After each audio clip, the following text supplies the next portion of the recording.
Shri Venkateswara gold తాకట్టులో ఉన్న మీ బంగారాన్ని విడిపించి కొనబడును. ఈ మీడియా ప్రేక్షకులకు స్వాగతం, సుస్వాగతం.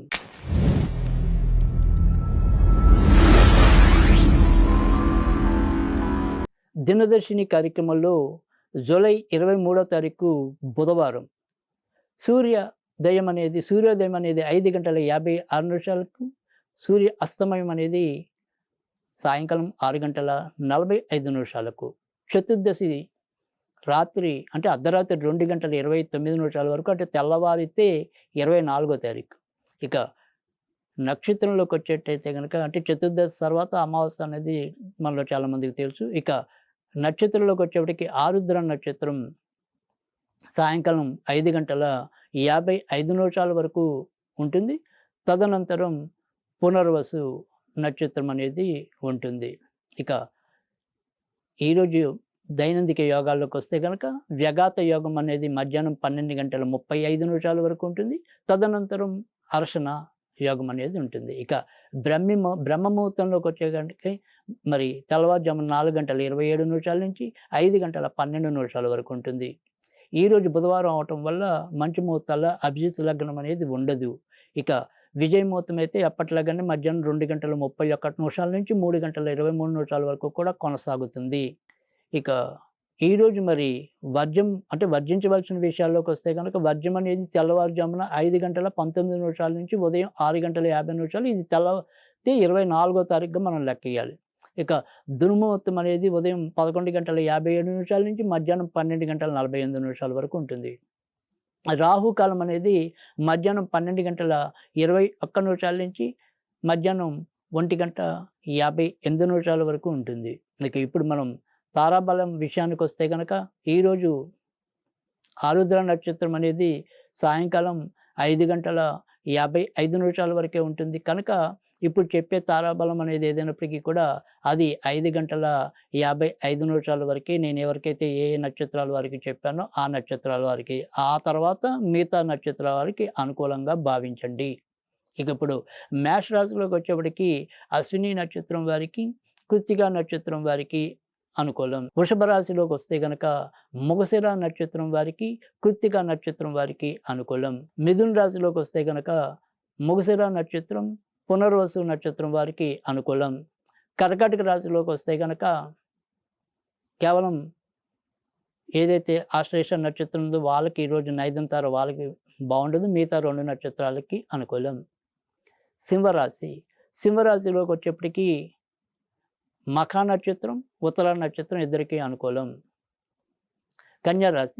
కన్యారాశి విషయంలోకి వస్తే కనుక ఈరోజు మరి ఉన్న తారాబలం చూసుకున్నట్టయితే కనుక చిత్తా నక్షత్రం మరియు ఉత్తర నక్షత్రాలకి అనుకూలం. హస్త నక్షత్రం వారికి విపత్తార కనుక సాధ్యమైనంత వరకు ముఖ్యమైన పనులకు దూరంగా ఉండటం అనేది మంచిది.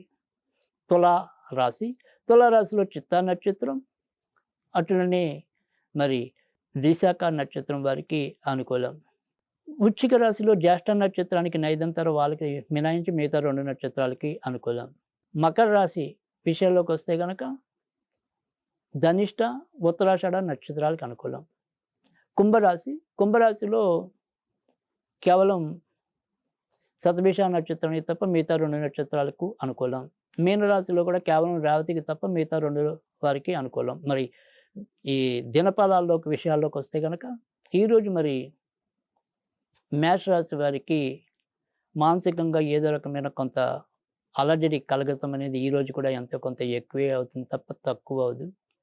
కానీ ఒక ముఖ్యమైన విషయంలో మీకు ఇతరులు సహాయ సహకారాలు అందించడం అనేది అయితే ఉంటుంది. ఇక ఎప్పటి నుంచో ఏదైనా మీరు తలపోస్తుంది ఉంటే కనుక అది దగ్గరదాకా వచ్చి కాకపోవటం, మరికొన్నాళ్ళకు వాయిదా పడటం అనేది అయితే సంభవించవచ్చు. వృషభ రాశి వారికి అయితే కనుక ఈరోజు చేపట్టిన ఏ పని అయినప్పటికీ కూడా ఆర్థిక విషయాల్లో ఎంతో కొంత అప్రమత్తంగా ఉండటం అనేది మంచిది. మనము ధనం ఖర్చు పెట్టడం కానీ, లేదా మనం ఏదైనా సరే వస్తువు కొనటం కానీ, ఇలాంటి విషయాల్లో ఈరోజు అంత అవకాశం అంటే మనం వాడి జోలికి వెళ్లకుండా ఏదైనా సరే మేనేజ్ చేయగలిగేది ఉంటే కనుక మేనేజ్ చేసుకోవడం అవసరం. మిగతా విషయాలు బాగానే ఉంటాయి. మిథున రాశి వారికి అయితే కనుక ఈరోజు ఎక్కువ శాతం మంచి ఫలితాలు ఉంటాయి. అయితే ఆరుద్ర నక్షత్రం వారికి కొంతవరకు ఏదైనా సరే చర్మానికి సంబంధించిన గానీ, శ్వాసకు సంబంధించిన గానీ చిన్న చిన్న ఇబ్బందులు ఉన్నప్పుడు, అలాగే ఏదైనా సరే కొంత ఒత్తిడి అనేది ఉన్నప్పటికీ కూడా మిగతా అన్ని విషయాలు కూడా అందరి నక్షత్రాల వారికి కూడా ఎంతో కొంత మంచిగానే ఉండుతుందని ఈరోజు చెప్పుకోవచ్చు. కర్కాటక రాశి వారికైతే గనక ధన వ్యయం ఉంటుంది. ఆకస్మిక ప్రయాణాలు సంభవించవచ్చు. విదేశాలకు వెళ్దాము అనుకునే వాళ్ళకి మటుకు సాధ్యమవుతుంది. సింహరాశి. సింహరాశి వారికైతే గనక ఖర్చులు అధికంగా ఉంటాయి. లేదా ఖర్చు అంటే మనం శుభాలకు దారితీసే ఖర్చులు పెట్టుకోవటం అనేది కూడా ఈరోజు సంభవించవచ్చు. అమ్మగారి ఆరోగ్య విషయంలో కొంతవరకు జాగ్రత్త తీసుకోవాలి. కన్యా రాశి వారికైతే గనక ఈరోజు ఎక్కువ శాతం మంచి ఫలితాలున్నాయి. ఉద్యోగాల్లో గౌరవ మర్యాదలు పెంచుకోగలుగుతారు. వ్యాపార రంగంలో ఉన్న వారికి కూడా మంచి ప్రాస్పరిటీ లభిస్తుంది. తులారాశి.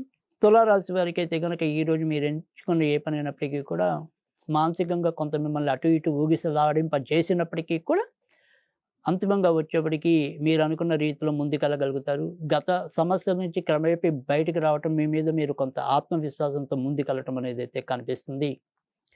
వృశ్చిక రాశి. వృశ్చిక రాశి వారికైతే గనక ఆరోగ్య విషయంలో చాలా జాగ్రత్తగా ఉండాలి. ఇటు వాహనాలు నడపడమే కాకుండా మన ఇంటి వ్యవహారాల్లో కూడా, ఇంటికి సంబంధించిన పనుల్లో కూడా ఎంతో కొంత శ్రద్ధ వహించడం అనేది మంచిది.